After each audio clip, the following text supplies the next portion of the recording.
ꯃꯌꯥꯝ Manipur top channel dagi video amta update tawjage adu disi notification se May gi tang nipan da ko thokibane ba adu mayam sigi kano sina thagat liba video sina main oina ko haidi Manipur da BA Science Nursing tawning bugumba government de tholakpani ko adu Bachelor of Science in Radio Imaging Technology natragana Bachelor of Science in Optometry sinasingwa Bachelor of Science in Lab Technology and the Bachelor of Pharmacy degree course tawning bakangu adudagi Diploma in Pharmacy diploma course tawning bakangu do Manipur gi government dagi khudong sapa piyeba adugi sigi hapet my direct notification link se ai video gi description da hapake aduga miyam yang minasigo hagyan ta da bayarso adugo mayam sigi notification number na singbo khotpa loin haire haji si form se thare ko form se lauraga apply tawbi yaragani adugo maru oina sigi form se thajining ba kangu se mosi hairi application are invited from intending an eligible candidate for selection and nomination to the following course as state government nominees for the academic season 2019 and the candidate should be domicile of Manipur by birth or either of the parents should have been residing in Manipur continuously for 20 years or is in the service of the government of Manipur or an institution organization which is a body substantially owned or controlled by the government of Manipur. Aduga seat for male candidate for a course of BA Science Nursing are available at College of Nursing RIMS and RIPANS Agartala only. RIPANS haidi mayam Regional Institute Paramedical and Nursing Science haibni ko aduga hamen oina ise khoi Manipur gi macha Manipur da leiba khundari ba khatang apply tawbu ya ba aduga atopa apply tawninga na sahi kun dagi hena leibo oigadab ko sarkar gi thabak tawbu leibo oigera adudagi haidi sarkar gi makha da leiba kangu do adugum kangu do khatang apply tawbu ya ba sini ma'am maru ibse aduga BA Science Nursing gi my eligibility sa for RIPANS ko Regional Institute Paramedical and Nursing Science ISO moigi sigi kangu tawning kangu sina 10+2 kano science ta natragana equivalent exam pass from any recognized board university council with English, physics, chemistry and biology with a minimum of 50% mark for general and 45% mark for SC, ST, OBC candidate hay 12 loiraga su yai ko 12 loirakanda science stream da loirakpugumba aduga atopa board tagi natragana council university digi loiraba kangu moi loira asu kanoguma da subject to sigi nursing kangu gi ko English kumba physics kumba chemistry gumba biology gumba moi lorko kangu do idineba aduga general kangu gi oina ti 50% mark phangbo oigadaba naina 10 do 12 to oigera ai kano do oigera university oigera council gi oigera adudi ko adugi SC ST OBC kangu gina 45% mark phangbo gadaba aduga atopa institution ko atopa institute kangu da kanogi tawbu kangu duna mo tawgudu ba kangu duna mo 10+2 science ko hajiki du sak mane me aduga hajiki du maina hajiki subject kinda loina loigada ko aduga 50% mark for general OBC and 40% mark for science and scheduled caste and scheduled tribe 40% mark oida ngasai kano RIPANS kangu gina 45 ne ba ko sigi atopa institute ta kano tawning ba kangu duna apply tawning kangu duna 40% oigadaba adugu sahi se magi sahi 33 tagina 13 fuki manung oigadaba neba general gumbo OBC kangu gina atopa ST SC OBC kangu gina sahi 33 tagina 13 fuki manung da laibo oigadaba aduga Bachelor of Science in Radio Imaging Technology atragana Bachelor of Science in Optometry sugumba apply tawning kangu gina for RIPANS kangu gi ko mo adugum kangu gina 10+2 science natragana board poirsu university board council poirsu ngasai hai subjects in English ne physics ne chemistry ne biology ne 50% mark phangmo oigadabne general kangu gi aduga scheduled caste scheduled tribe OBC kangu gina 45% mark phangadaba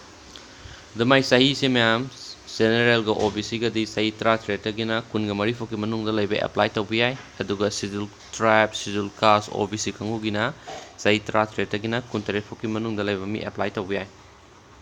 aduga si Bachelor of Science in Lab Technology se lab kini sina ko magi si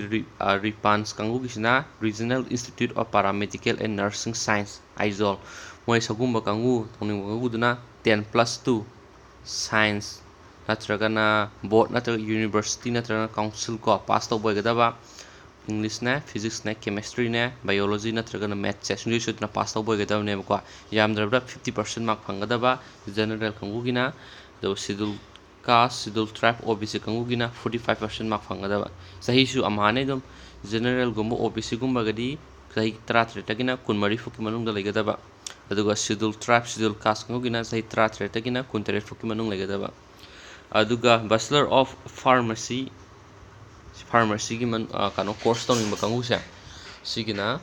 for Ripans kangu gi se moi singa sai ka samanare dum ko haidi English ne physics ne chemistry ne biology na traga math se any university 10+2 oigara council oigara board oigara moi de gida yamdrabda marks 50% mark phangadab general kangu gi di aduga schedule caste schedule tribe OBC kangu gina 45% phangadaba aduga atop institute ta apply to nimba kangu gi sigi Bachelor of Pharmacy gi da ko mai sisu university board council loi laigre ko moi gi da English physics chemistry biology se sisna individually hari with a minimum of 50% mark 50% mark loi phangada general OBC gi se aduga atop SC ST sina 40% mark phangada aduga natragana pass diploma in pharmacy from any recognized institution approved by the Pharmacy Council of India with 50% mark sida apply to nim kangu do atopa kano degi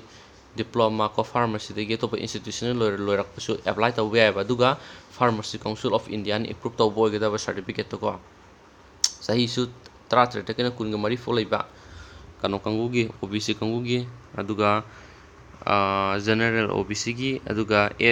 ST SC OBC kangu gi na sai tra tra te gina kun tare foki manung dalai ba oi gada ban aduga diploma in pharmacy se pharmacy diploma to ni kangu se 10+2 science ni ko 10+2 pass equivalent exam from any recognized board university council with physics chemistry and biology securing not less than 50% mark for general OBC and 40% mark for SC ST candidate khang sai adu manare ko aduga magi sai se general go OBC ga tra gana kun mari fu manung legadaba schedule tribe schedule caste kina kun tara kina kun tere fu manung legadaba aduga schedule for the competitive examination se simagi form lakpa form thaba loiba emeka kan kana fangani exam kan tawgani counseling kan tawgani haibna singbodo pe chorak pa gi schedule haire ko issue of application form megi tang ni pane form tha kare aduga megi tang kun gani thoi phok tha ne ba si form se ko aduga dugi matung dari tha roiba tang kuni thoi ju kuidre na mya adu thajin biro FC apply tawning ba si course se tamning ba kangu do aduga submission of application form se haire on or before submission of application form sigi application form submit kano submission tawdu ba se myam tang megi ko tang kun manga gi mamang phok thajin ba ya he aduga form tha ba sina tang nipan da gi na kun ga ni thoi phok tha ba haiba ko aduga issue of emicat moni piraka do bisina jun gi tang ohum da gi na jun gi tang taret phuki manung da piraka ne haba aduga date of examination entrance examination jun gi tang mapanda ko pung tara da gi na tara ma pung oma khatane exam je adu counseling na jun gi tang tra thret ta tawda ba duga application form se loina mak medical available se application form se kai da fangnai ma tawna medical Directorate Lamphel but the cost of application form is ₹500 only for the category of candidate of all candidate hai tare ko loina maki application form ju pasangwan heba form se medical Directorate Lamphel patai fangne heba ko aduga further information including banners of the examination will be notified later and will be available at the official website sida direct link apangge video ki description da ꯍꯥꯏꯗꯤ ꯃꯥꯒꯤ Amy card ꯐꯪꯒꯅꯤ Amy card ꯐꯪꯉꯀꯥꯟꯗ ꯍꯥꯏꯗꯤ ꯃꯣꯏꯅ exam ꯇꯧꯗꯧꯕ ꯖꯒꯥ ꯈꯣꯠꯅꯆꯤꯡꯕꯗꯣ ꯃꯥꯒꯤ officially ꯑꯣꯏꯅ ꯃꯥꯒꯤ official ꯋꯦꯕꯁꯥꯏꯠꯇ ꯊꯥꯒꯠꯂꯛꯀꯅꯤ ꯍꯥꯏꯕꯀꯣ ꯑꯗꯣ ꯑꯩ ꯑꯗꯨꯝ ꯍꯥꯏꯔꯛꯀꯦ ꯊꯥꯒꯠꯂꯛꯑꯀꯥꯟꯗ ꯑꯗꯨꯝ ꯆꯦꯛ ꯇꯧꯕꯤꯔꯣ ꯅꯣꯏꯅꯁꯨ ꯑꯗꯨꯝ ꯆꯦꯛ ꯇꯧꯕ ꯌꯥꯔꯁꯨ ꯑꯣꯐꯤꯁꯤꯌꯦꯜ ꯋꯦꯕꯁꯥꯏꯠꯁꯤꯗ